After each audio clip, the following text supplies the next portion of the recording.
bayan ba inda wani dubu yanzu kamar yake da shi. Assalamu alaikum.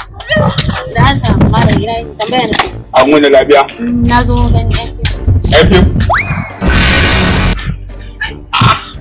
Daga wani gari kike? Wallahi daga Obasa. Ke kawai fim kike so ki fara? To an zo gidan sauki. Kina ji na da kai wani dan fim din da na sani. Dan da gidansu. Babban dan fim ne.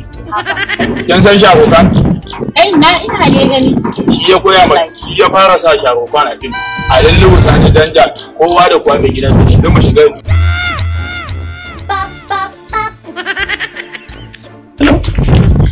Allah ya zaza mani ka uga. Na, wanda yake gani a comedy. To ai shi ne ba musan bahubali ai. Aba. Shi ne ke da mu. Ba ku ya zaka dai kawo mutane haka kai tsaye gida. Allah ya zaza mani ka uga hakuri za a yi. Na ganta wajen ne. Allah ya taimake gida ka goyi tun da zuka ce alumin nan kira wai sai mu kira.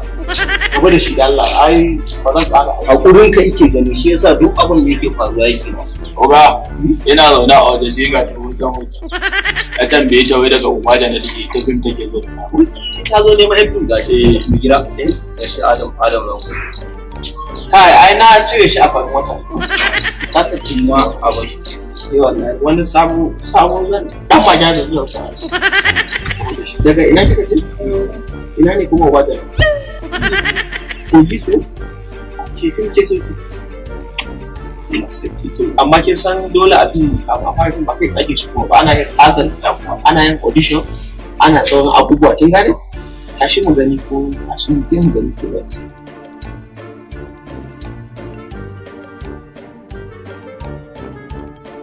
Ko tsaye da bai kai ba sai mu kara da wannan shekara kina Shekara na 12. yin wata